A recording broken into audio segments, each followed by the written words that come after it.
Welcome to the Joy Lab podcast, where we help you uncover and foster your most joyful self. Your hosts, Dr. Henry Emmons and Dr. Amy Prasek, bring you the ideal mix of soulful and scientifically sound tools to spark your joy, even when it feels dark. When you're ready to experiment with more joy, combine this podcast with the full Joy Lab program over at joylab.coach. Hello, I'm Henry Emmons, and welcome to Joy Lab. And I'm Amy Prasek. Here at Joy Lab, we infuse science with soul to help you uncover joy. To do that, we focus on building the elements of joy, the positive emotions and inner states that become the building blocks for a joyful life. The element for this episode is hope and resilience, because we're working through our Roots of Resilience series. We're adding hope to the mix because it not only grows from resilience, but feeds it as well. These two elements mingle together really beautifully. So in this episode, we're talking about turning toward the feeling. I want to start off with a quote from psychiatrist Edward Hallowell. He said, "If there is one single emotion at the core of the human experience, it is fear." So I know that doesn't sound like a hopeful quote to get us started. But I think when we sit with that truth, that fear is not the outlier. It's not a sign that we're screwed up or doing something wrong. Instead, it's a sign that we're living this human life. And fear isn't the only emotion that we can feel really uncomfortable with. There are lots more. And what we're exploring today is the idea that we can be with all of these emotions.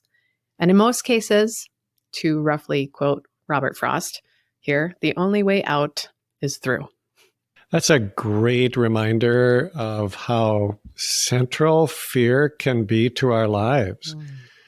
I think a lot of spiritual teachers will even say that fear really is the only negative emotion, and then the others are variations of it. Yeah. But, humans are not alone in experiencing fear. If you've ever seen an animal being threatened or attacked by a predator, it's pretty hard to see that as anything other than fear. But the difference is that once the threat is gone, their fear subsides. And we humans are able to generate fear and keep it alive purely with our thinking. I have come to see negative emotions as basically embodied thoughts. In other words, these kind of unpleasant, unconscious thoughts become lodged in our body, and that's where we feel the emotions. They're physical, they're in the body. So if it were to just stay a thought, that can be unpleasant too, but it's not going to cause any real harm. And, maybe it would even allow us to see that it's just a thought and then let it go. So, the thought doesn't really take hold.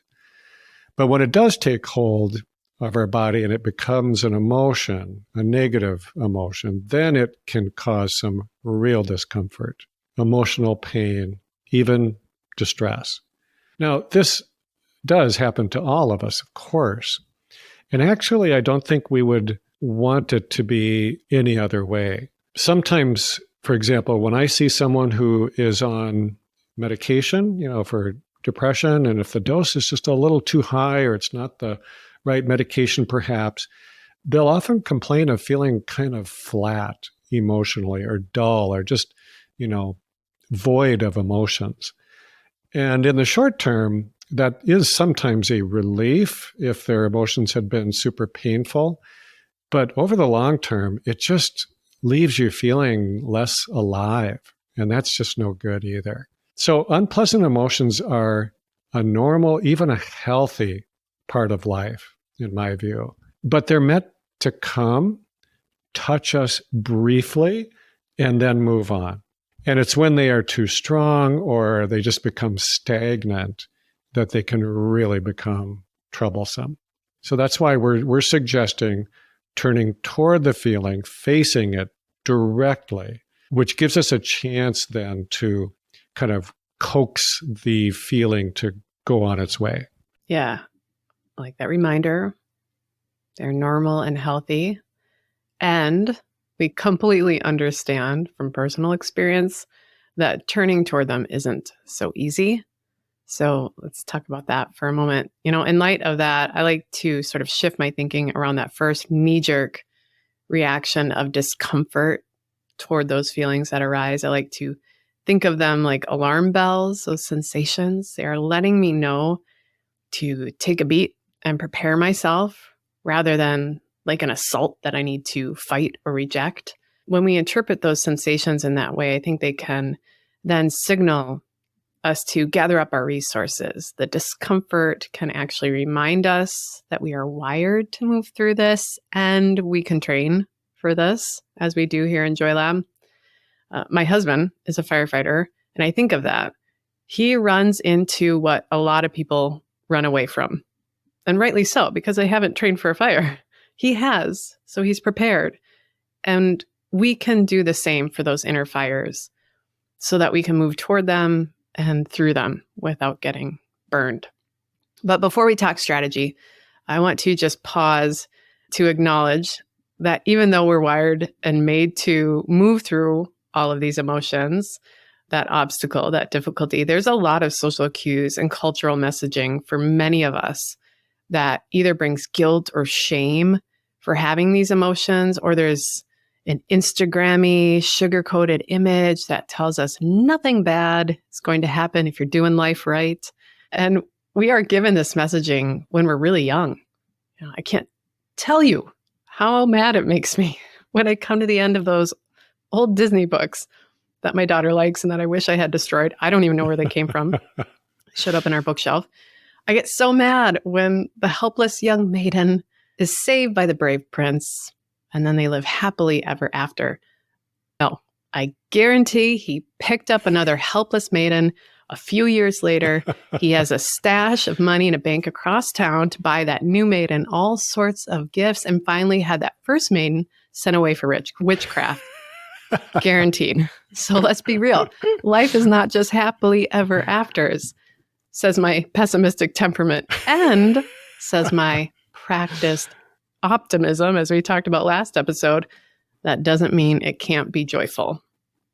Right. There's a happy ending there, I guess. Turned out. There is a fine line, isn't there, between being overprotective with our kids' emotion versus scaring the heck out of them. Oh, yes. Yes, I find myself teetering in that space very often. Yeah. I remember when my sons were little, I would feel actual physical pain when they were hurting emotionally. Mm.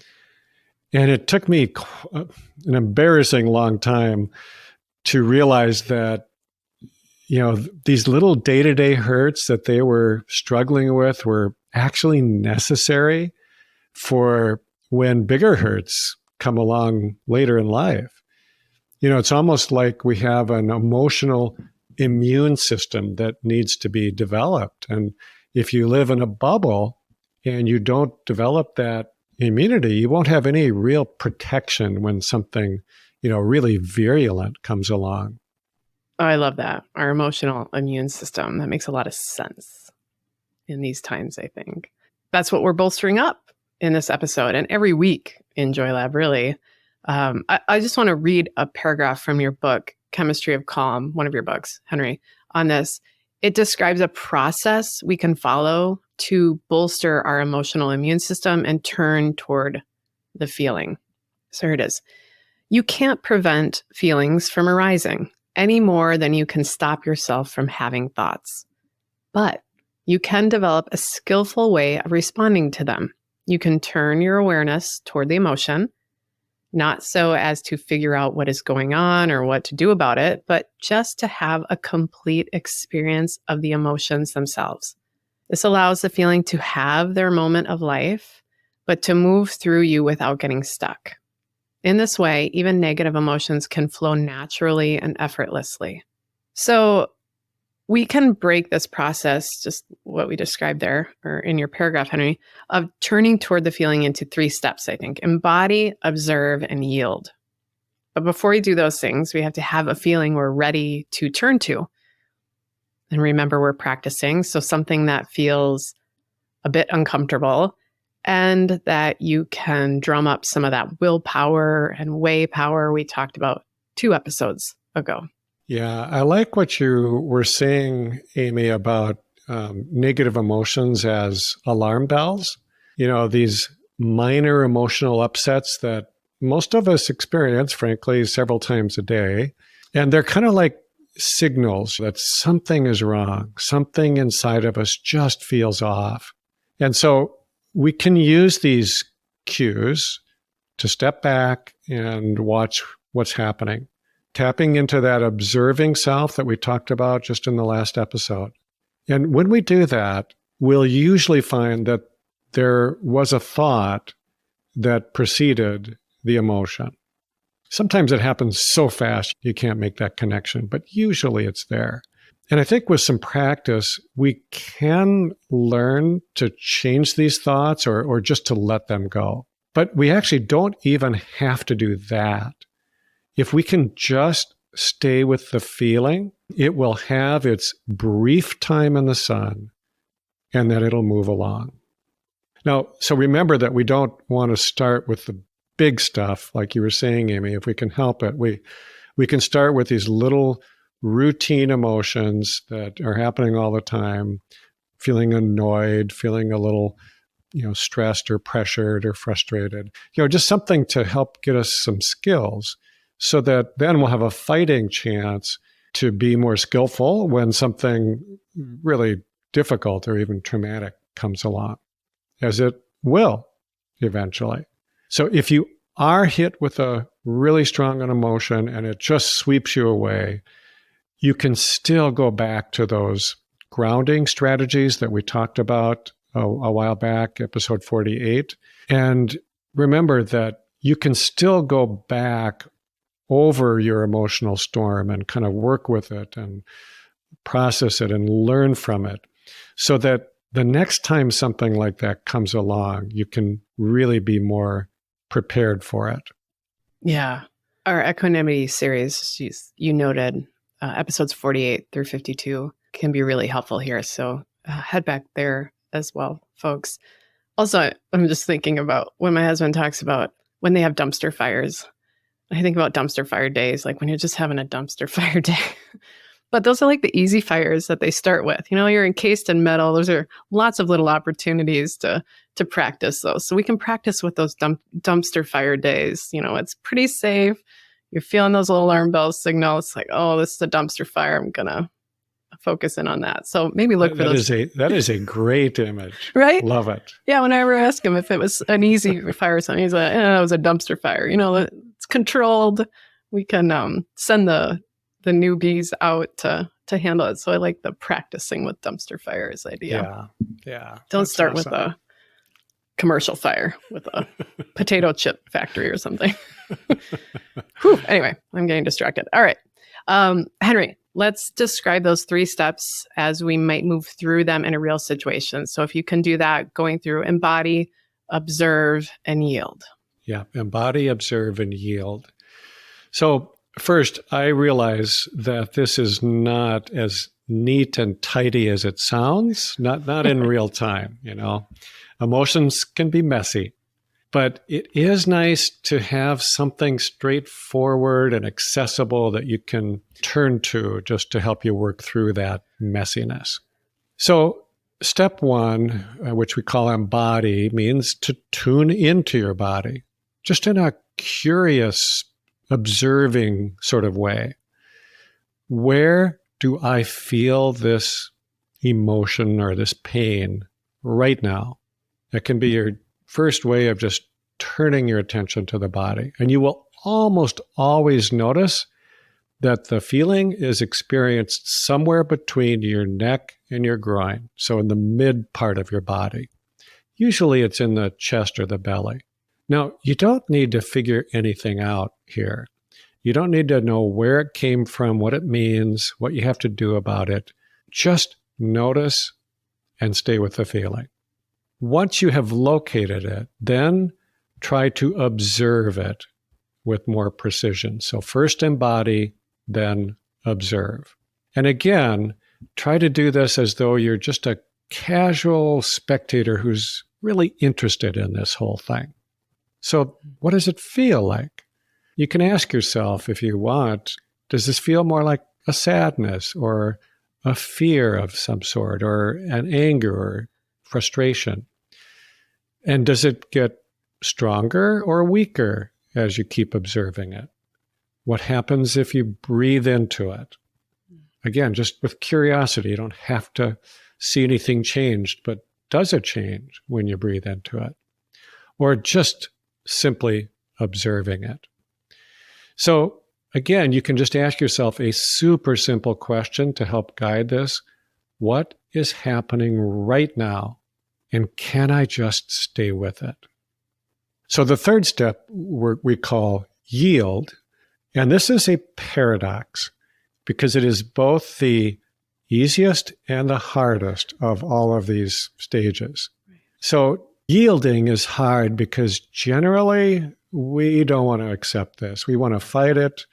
We want to find some way to soothe ourselves, or we want to push it away, or maybe, push it down somewhere deep inside so we don't have to deal with it. Mm-hmm. And yielding to it means that we just allow it to be there. We just let it be there, to have its brief life in our body. And then, importantly, we allow it to leave, which it will do if we let it. If we just don't hold on to it and don't fan the flames by thinking about it, it will leave. And it usually doesn't even take very long if we just give it our attention. Yielding really is a paradox. I think it's a good way of describing it. And I think yielding can also look different for all of us. In some ways, I think we often get too puritanical about what our emotions look like. Don't apologize when you cry. Cry like you mean it. We are animals. We have bodies. We are certainly more than just our bodies. But these emotions really work themselves out in that space. I like to think that the power of this process, when we embody and observe, we'll know what might help us to yield as well. So maybe it's really passive or restful, or maybe we need to move. I find myself in that space. Go for a walk, take a kickboxing class, go swimming, kind of shake it out like a rabbit that just got chased by a coyote.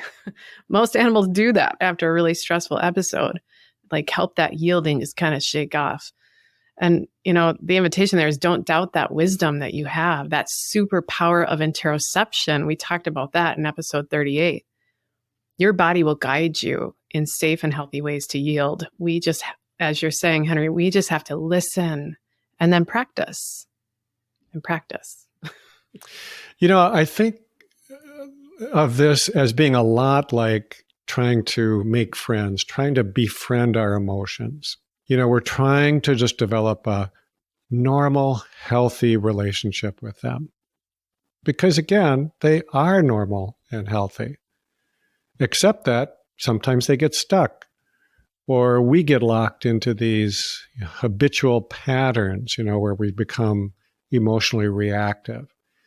And when that happens, we usually aren't aware of it. It's unconscious. So we're trying to become conscious. We're trying to see them, to experience them, to become aware that they are there. Those emotions are there. That is the first necessary step in making friends of any kind. You have to see and acknowledge their presence, and then you can take it from there. I like that invitation of befriending our emotions. They are frequent visitors. We can embody them, observe them, and even though they can be our friends, that yielding reminds us that they shouldn't overstay their welcome. As my grandma would say, let the door hit them where the good Lord split them. I don't know if she's talking about emotions, but I'm going to use it for that. I think another big takeaway before we close is hopefully the message that we are not alone with these emotions. As Henry Nouwen, a writer, suggested, maybe the most personal struggles we have are actually the most universal. I love that. We are not alone in our struggles. So to close our time, I want to share a bit more wisdom actually from Henry Nouwen, encouraging us to turn toward these emotions, toward our pain, so that we can transform it. This is from his book, The Wounded Healer. He wrote, "When we become aware that we do not have to escape our pains, but that we can mobilize them into a common search for life, those very pains are transformed from expressions of despair into signs of hope." Thank you for listening to the Joy Lab podcast. If you enjoyed today's show, visit joylab.coach to learn more about the full Joy Lab program. Be sure to rate and review us wherever you listen to your favorite podcasts. Please remember that this content is for informational and educational purposes only. It is not intended to provide medical advice and is not a replacement for advice and treatment from a medical professional. Please consult your doctor or other qualified health professional before beginning any diet change, supplement, or lifestyle program. Please see our terms for more information.